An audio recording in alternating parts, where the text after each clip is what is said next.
Indonesia kini tercatat menjadi powerhouse digital ASEAN.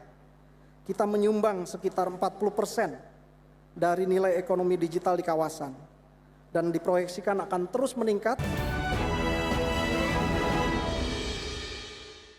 Selanjutnya, pemirsa, Otoritas Jasa Keuangan menyatakan Indonesia merupakan pemain utama ekonomi digital di ASEAN dengan kontribusi sebesar 40%. Dengan potensi tersebut, OJK bersama Bank Indonesia terus mempercepat transformasi ekonomi dan keuangan digital. Otoritas Jasa Keuangan menyatakan Indonesia merupakan pemain utama ekonomi digital di ASEAN dengan kontribusi sebesar 40%. Nilai ekonomi digital Indonesia diproyeksikan mencapai 220 hingga 360 miliar US dollar. Sementara nilai ekonomi digital ASEAN diproyeksikan akan mencapai 2 triliun US dollar pada 2030. Kepala Eksekutif Pengawas Inovasi Teknologi Sektor Keuangan, Aset Keuangan Digital dan Aset Kripto OJK Hasan Fauzi menilai, dengan potensi sebesar tersebut OJK bersama Bank Indonesia akan terus mempercepat transformasi ekonomi dan keuangan digital. Meski demikian, percepatan ini diakui tidak bisa dilakukan oleh OJK dan BI, namun perlu melibatkan kementerian dan lembaga, otoritas hingga pelaku usaha swasta. Indonesia kini tercatat menjadi powerhouse digital ASEAN. Kita menyumbang sekitar 40% dari nilai ekonomi digital di kawasan dan diproyeksikan akan terus meningkat mencapai angka antara 220 sampai 360 miliar US dollar pada tahun 2030 yang akan datang. Tentu kolaborasi lintas otoritas dan lintas industri yang muncul dari forum-forum seperti ini menunjukkan bahwa transformasi ekonomi dan keuangan digital merupakan bagian dari agenda strategis bangsa untuk dapat menciptakan kemandirian ekonomi.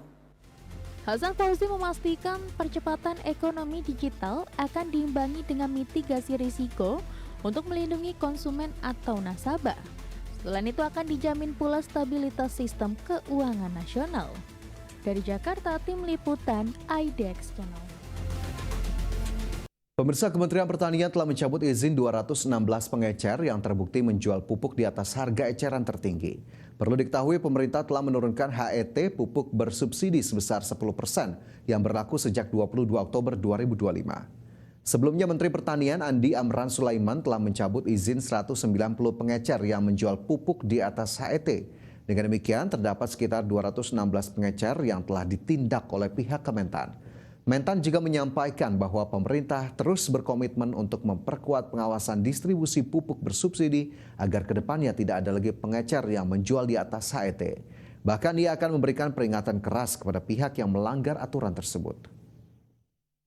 Kita akan mengumumkan para distributor pengecer pupuk yang tidak mematuhi pengumuman pemerintah turun harga 20%. Dan hari ini kita cabut izinnya, yaitu 135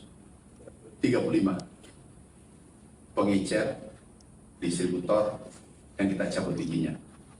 Yang kita temukan langsung, kami sidak di beberapa tempat ke Lampung, Maluku, Sulawesi. Insya Allah kami lanjutkan besok. Itu yang dicabut 55.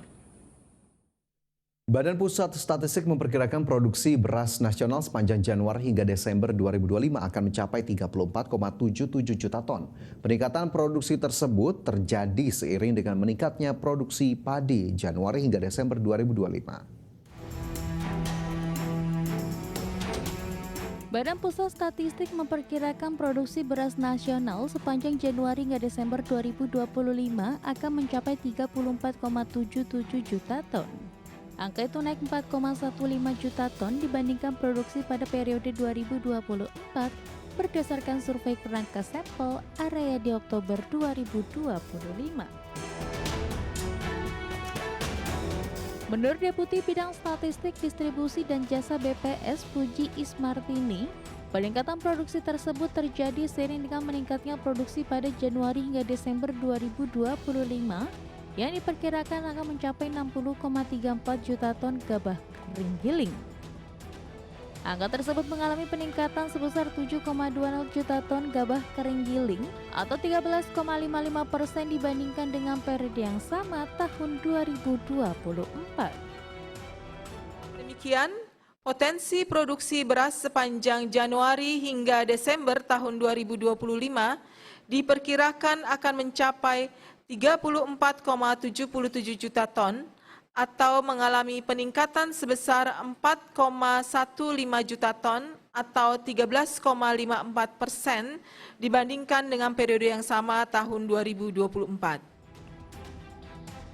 3 provinsi dengan total produksi padi tertinggi pada bulan Januari hingga Desember 2025, yakni Jawa Timur, Jawa Barat, dan Jawa Tengah.